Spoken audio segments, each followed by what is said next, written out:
എല്ലാ മാന്യ പ്രേക്ഷകർക്കും ജ്യോതിഷപർമ്മം എന്ന നമ്മുടെ ചാനലിലേക്ക് സുസ്വാഗതം. മെയ് മാസ ഫലത്തെക്കുറിച്ചാണ് നമ്മൾ പറഞ്ഞുകൊണ്ടിരിക്കുന്നത്. ഇന്ന് നമ്മൾ പറയുന്നത് കർക്കിടകൂറിൽപ്പെട്ട നക്ഷത്രക്കാരുടെയും ചിങ്ങക്കൂറിൽ വരുന്ന നക്ഷത്രക്കാരുടെയും മെയ് മാസ ഫലത്തെക്കുറിച്ചാണ്. ആദ്യം കർക്കിടകൂറുകാരുടെ മെയ് മാസ ഫലത്തെക്കുറിച്ച് ചിന്തിക്കാം. കർക്കിടകൂറ് എന്ന് പറയുമ്പോൾ പുണർദത്തിൻ്റെ അവസാനത്തെ പാദം, പൂയം, ആയില്യം എന്നീ ഗ്രൂപ്പിൽ വരുന്ന നക്ഷത്രങ്ങളാണ്. മെയ് മാസം കർക്കിടകൂറുകാരെ സംബന്ധിച്ചിടത്തോളം വളരെയേറെ ഗുണാനുഭവങ്ങൾക്ക് കാരണമായി തീരുന്ന ഒരു മാസമാണെന്ന് ഉറപ്പായിട്ടും പറയാവുന്നതാണ്.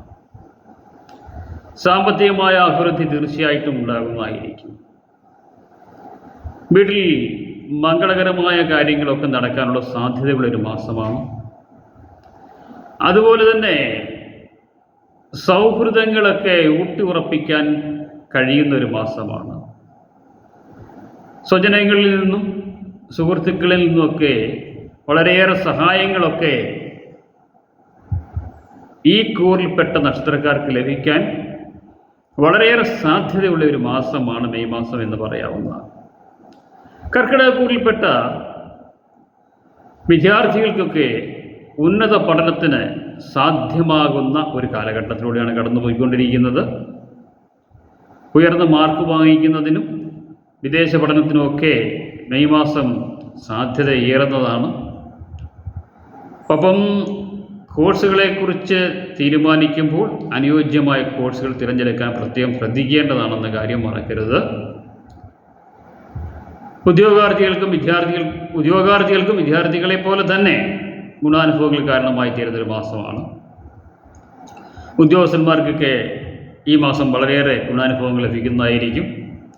പൊതുവെ ഊർജ്ജസ്വലരായിരിക്കും ഈ മാസം കർക്കിടകൂറുകാർ എന്നുള്ളതാണ് ഒരു പ്രത്യേകത. അതുകൊണ്ട് തന്നെ കർമ്മമേഖലയിലൊക്കെ ആ ഊർജ്ജസ്വലത പ്രകടമാക്കാൻ കഴിയുന്ന ഒരു മാസം കൂടിയായിരിക്കും. കലാകാരന്മാർ, കർഷകർ, അങ്ങനെ നാനാ തുറകളിൽപ്പെട്ടവർക്ക് ഈ മെയ് മാസം എല്ലാ തരത്തിലുള്ള ഗുണാനുഭവങ്ങളിലും ഉണ്ടാകുന്നതും സാമ്പത്തികമായ പലതരത്തിലുള്ള നേട്ടങ്ങൾ വന്നു ചേരുന്നതും ആയിരിക്കും.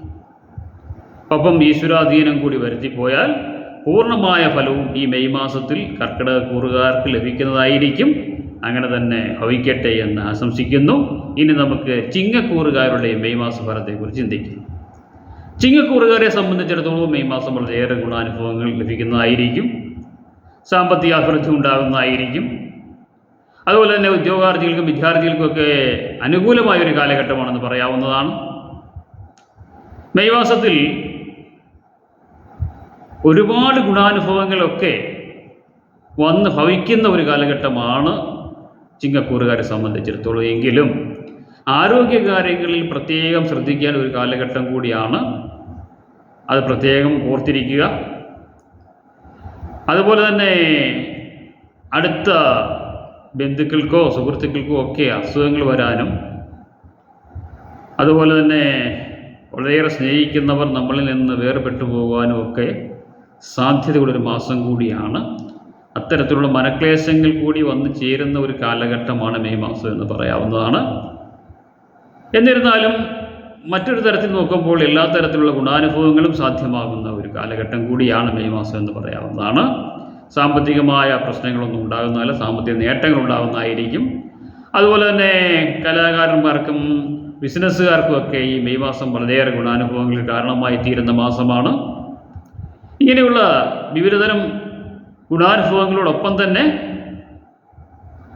അപ്രതീക്ഷിതമായ ചില രോഗങ്ങളും മാനസിക ക്ലേശങ്ങൾ ഉണ്ടാക്കാവുന്ന ചില ഘടകങ്ങളും ഒക്കെ വന്ന് ചേരുന്നതായിരിക്കും.